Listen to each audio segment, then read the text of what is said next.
পরিষ্কার কথা বলি, প্রশাসনকে বলি, আপনারা সকল চাঁদাবাজ, সন্ত্রাস এবং গডফাদারদেরকে গ্রেফতার করতে ব্যর্থ হলে একদিন আমরা জনগণকে নিয়ে রাজপথে চাঁদাবাজ সন্ত্রাসীদেরকে মোকাবেলা করবে ইনশাআল্লাহ। এদের শেল্টার কে দেয়? চাঁদাবাজ, চাঁদা কোন নেতার পকেটে যায়, এগুলি পত্রিকায় আসার পরেও আমাদের পুলিশ প্রশাসন কেন তাদের গ্রেফতার করতে পারতেছে না, এটা আজকে আমাদের জিজ্ঞাসা।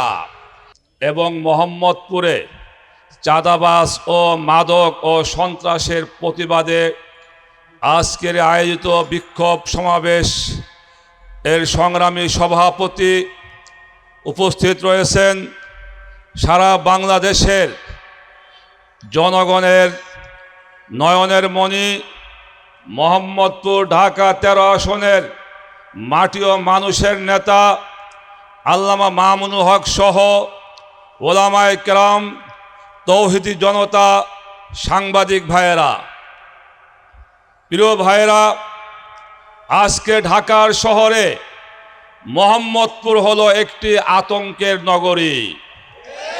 আমরা প্রতিদিন পত্রিকা খুললে, আমরা ইন্টারনেটে দেখি আজকে রায়ের বাজার খুন হয়েছে, আজকে অমুক জায়গায় খুন হয়েছে, এবং চাঁদাবাজ এবং মাদকের বড় আখড়ায় পরিণত হয়েছে আজকে মোহাম্মদপুর। আজকে এই সকল ব্যবসায়ীদেরকে জিজ্ঞাসা করলে তারা ভালো করে বলতে পারবে চাঁদাবাজি কারা করে এবং কারা এদের গডফাদার, কারা এদেরকে শেল্টার দেয়। আমি 2-1 দিন ধরে মিডিয়ার মাধ্যমে দেখতেছি মোহাম্মদপুর আমাদের এই তেজগাঁও জোনের এডিসি জনাব জুয়েল সাহেবের একটা বক্তব্য। উনি বলেছেন যে চাঁদাবাজ এবং সন্ত্রাস এবং মাদক কারবারিদের যখন আমরা গ্রেপ্তার করতে যাই এবং যাদেরকে আমরা ফোন করি এই মাদক কারবারি বন্ধ করার জন্য, আমরা দেখি তারাই হলো এই সন্ত্রাস এবং মাদক কারবারির গডফাদার। যদি এডিসি জুয়েল সাহেবের বক্তব্য সত্য হয়, আজকের সমাবেশ থেকে পরিষ্কার বলবো পুলিশ প্রশাসনকে, আপনার ওই গডফাদারদেরকে গ্রেফতার করে শাস্তির আওতায় আনুন। মোহাম্মদপুরের জনগণ আজকে ঐক্যবদ্ধ হয়েছে। আমরা কোন চাঁদাবাজদেরকে চাঁদা দিব না, আমরা কোন মাদক সেবীদেরকে মোহাম্মদপুরে আশ্রয় দিব না, এবং আমার ভাইকে যখন তখন কোনো খুন হতে আমরা দিব না। আজকে পত্রিকার মাধ্যমে এই মোহাম্মদপুরে কোন রোডে, কোন এলাকায় কারা চাঁদাবাজি করে, কত টাকা চাঁদাবাজি করে, এদের শেল্টার কে দেয়, চাঁদাবাজ, চাঁদা কোন নেতার পকেটে যায়, এগুলি পত্রিকায় আসার পরেও আমাদের পুলিশ প্রশাসন কেন তাদের গ্রেফতার করতে পারতেছে না, এটা আজকে আমাদের জিজ্ঞাসা। আমরা জানি আমাদের পুলিশ প্রশাসন যেই কথা জুয়েল সাহেব বলেছেন যে তারা চাঁদাবাজ, মাদক কারবারিদেরকে এবং সন্ত্রাসীদেরকে তারা গ্রেফতার করতে প্রস্তুত রয়েছে, কিন্তু সরকারি দলের যারা গডফাদার রয়েছেন তারাই হলেন একমাত্র চাঁদাবাজ এবং সন্ত্রাস মাদক কারবারিদের গডফাদার। অতএব তাদেরকে গ্রেফতার করলে ডিসি সাহেবকে বদলি হতে হবে, তাদেরকে গ্রেফতার করলে ওসি সাহেবকে বদলি হতে হবে। এই কারণে আজকে মোহাম্মদপুর চাঁদাবাজ এবং সন্ত্রাস মুক্ত হচ্ছে না। পরিষ্কার কথা বলি, প্রশাসনকে বলি, আপনারা সকল চাঁদাবাজ, সন্ত্রাস এবং গডফাদারদেরকে গ্রেফতার করতে ব্যর্থ হলে একদিন আমরা জনগণকে নিয়ে রাজপথে চাঁদাবাজ সন্ত্রাসীদেরকে মোকাবেলা করবে ইনশাআল্লাহ। সেদিন আমরা চাঁদাবাজদেরকে হাতে ধরে জনগণ গণধুলাই দিয়ে এই দেশ থেকে তাদেরকে বিদায় করে দিবে ইনশাআল্লাহ। মোহাম্মদপুরের লোক আমরা শান্তিতে থাকতে চাই, আমরা চাঁদাবাজ মুক্ত এলাকা চাই, আমরা সন্ত্রাস মুক্ত এলাকা চাই। তাই প্রশাসনকে বলবো, আপনারা কার্যকর পদক্ষেপ গ্রহণ করুন, আমরা আপনাদের সাথে আছি। আর যদি আপনারা ব্যর্থ হন তাহলে আমরা আপনাদের দিকে তাকিয়ে থাকবো না, আমরা জনগণকে নিয়ে চাঁদাবাজ এবং সন্ত্রাস এবং মাদক কারবারিদেরকে মোকাবেলা করব এবং প্রতিরোধ করব ইনশাআল্লাহ।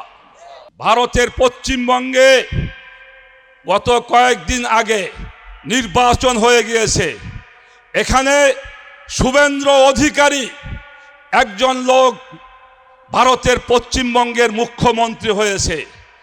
এই লোক মুখ্যমন্ত্রী হওয়ার আগেই নির্বাচনের দিন রাত্র থেকে ভারতের পশ্চিমবঙ্গে আমার মুসলমান ভাইদেরকে তাদের বাড়িঘরে হামলা, তাদের দোকানপাটে আগুন দিয়ে জ্বালিয়ে পুড়ে শেষ করে দেওয়া হচ্ছে। আজকে এই শুভেন্দু অধিকারী উনি হলো উগ্র হিন্দুত্ববাদী একজন গডফাদার, যিনি নাকি মুসলমানদের বিরুদ্ধে প্রকাশ্যে উস্কানিমূলক বক্তব্য দিয়ে যার নেতৃত্বে মুসলমানদের বাড়িঘর আগুন দেওয়া হয়। আজকে এই শুভেন্দু অধিকারী পশ্চিমবঙ্গের ক্ষমতা আসার কারণে আজকে আমাদের সীমান্ত নিয়ে আমরা উৎকণ্ঠার মধ্যে আছি। আমাদের সীমান্তে খুন হচ্ছে, চাঁদাবাজি হচ্ছে, সন্ত্রাসী হচ্ছে। গত কয়েকদিন আগে দেখলাম গাজীপুরে একটি পরিবারে 5 জন মানুষকে জবাই করে হত্যা করা হয়েছে। আজকে আমাদের স্বরাষ্ট্রমন্ত্রী আপনি কি জবাব দিবেন? সীমান্তে হত্যা হয়, মোহাম্মদপুরে সহ সারা বাংলাদেশে মানুষ খুন হয়, চাঁদাবাজি হয়, সন্ত্রাসী হয়। আপনি আপনার দায়িত্ব পালন না করে আপনি জাতীয় সংসদ সহ সব জায়গায় আমাদেরকে সংবিধানের ক্লাস শিক্ষা দেন, আমাদেরকে সংবিধান শিক্ষা দেন।